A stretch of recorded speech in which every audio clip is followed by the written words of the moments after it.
Hey, Richard Bryce here, Tennis Hacker. In this video, I'm going to give you my 3 top excuses that you cannot allow yourself to make ever under any circumstances if you want to improve your game and you want to become a better tennis player. I hope you enjoy this video. Hopefully you might find it helpful. If you do, it'd be awesome if you give me a thumbs up. And obviously if you haven't already subscribed to my channel, I'd really appreciate it if you could do that as well. Excuse number 1. I lost because my opponent just pushed the ball back in play. They were a pusher, they gave me junk balls, they just floated it, they played rubbish tennis. That's why I lost. Any variation of that, no. Just absolutely no under any circumstances. The person who wins at tennis is the person who wins the last point. And generally the person who gets the ball back in play more often wins the tennis match. When you look at stats after professional tennis matches, sometimes it looks a little bit different, but generally the person who won the most points is the person that wins the most, who wins the match. Getting the ball back in play is the idea of tennis. If your opponent floats the ball back to you and you miss a shot, it would be ridiculous of them to do anything else other than float the ball back to you. If they can see that you don't like that and you can't deal with that, it would be insanity on their part to do anything else other than just give it to you in the middle of the court and let you completely implode. What you need to understand is that hitting aggressively off slower pace balls is one of the hardest skills in the game. It's one of the real deciding factors between the different levels. It's not until you get to the 5-0 level that people can do it consistently. You know, some players at the 4-5 level, but you wouldn't be at the 4-5 level if you could consistently attack slower pace balls. It's just one of the hardest things to do in the game because you need to have amazing timing to do it consistently. And most players don't have that amazing level of timing. So if you can't do it, that's probably realistic for the level that you're at. You've just got to accept that tennis is about consistency and getting the ball back in play. Now, I'm not telling you just to float the ball back in play and not try and do anything else. That's not what I'm saying. All I'm saying is you cannot ever blame your opponent for giving you a ball that you don't like because that's literally their job. It's your job to find a tactic to beat it. Sometimes that means getting the ball back in play, maybe working on your fitness so that you can stay in points longer. Maybe it means that well, obviously you should be working to improve your technique and those things so that you can develop more weapons and you can develop ways to finish the point off and get out of those situations, but you just cannot ever, ever allow yourself to use that as an excuse. Excuse number 2 is saying that you do not care if you win or lose. I don't believe it's true. I cannot believe that there is any person out there that wouldn't rather win than lose. And if you would rather win than lose, that means that you care about winning or losing. Now, it's not a life or death thing, and it shouldn't be a life or death thing. Even for the professional tennis players, it's not life or death.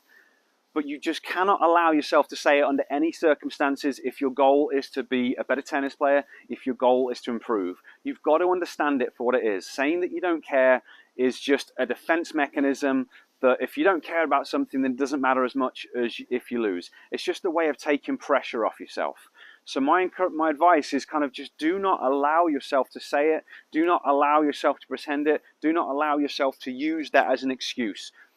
Your job when you play tennis, if you're trying to improve, you're trying to become a better player, is to do your best to find a way to win. You're not always going to win. None of us are. I've lost many tennis matches. Every professional tennis player on the planet, even the greatest players ever, they've lost a lot of tennis matches. It's, you know, there's one winner, there's one loser every match.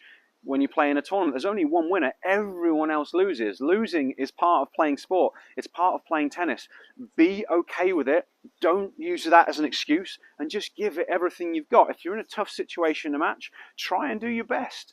It's as simple as that. And if you lose, you lose. Then you go back and you work on different things and you try and improve and you try and get better. That is the whole fun. The whole fun is the journey and the trying to improve, and then you win some and then you lose some. Just be okay with it. Just don't allow yourself to use that as an excuse. Excuse number 3 is saying, oh, I just like to go for my shots. And this normally comes from a person who doesn't have much discipline. They make too many errors. They lose too many points. So then they use, oh, I just like to go for my shots as an excuse for not doing what it takes to be more disciplined and to have more consistency. If you want to be a better tennis player, you cannot allow yourself to use this excuse under any circumstances. It is fun going for shots. Hitting winners feels good. When you get a sweet connection, you hit a great shot, it feels good. But a lot of the time, you're not going to be able to do that, especially at the lower levels of the game. It's just not a consistent play. What you have to do is you have to play within your own ability tactically. You know, as you become a better and better player, the number of shots that you can execute and the chances of you hitting winners and better quality shots goes up. And that's okay. If it's an 8 out of 10 shot for you to attack the ball, then that's a pretty good one to go for. But if it's a 3 out of 10 shot, it's just a terrible idea for you to go for it under most circumstances. And if you just kind of say to yourself, oh yeah, I just like to go for your shots, no. It is just an excuse that, again, takes the pressure off you for making too many errors so that you don't feel bad about that side of things. You cannot allow yourself to say that and think that way if you want to become a better tennis player. Part of becoming a better tennis player is having the discipline to get the ball back in play, because generally the person who gets the ball back in play the most is the person who wins the match. Not always. Sometimes there's the odd stats that are stray, but it's generally the person who gets the ball back in play the most, or the person who makes the least errors is the one that wins, so you cannot allow yourself to say it. Okay, so they are my top 3 excuses that you cannot allow yourself to make if you want to improve at tennis and if you want to become a better player. I hope you have enjoyed this video. I hope you have enjoyed it, and you don't think too badly of me for ranting at people's excuses like that, because I've been there. I've made those or many excuses in the past. Before I close out, I want to let you know about a resource that I've got for you for developing mental toughness, because excuse making kind of falls on one end of the spectrum.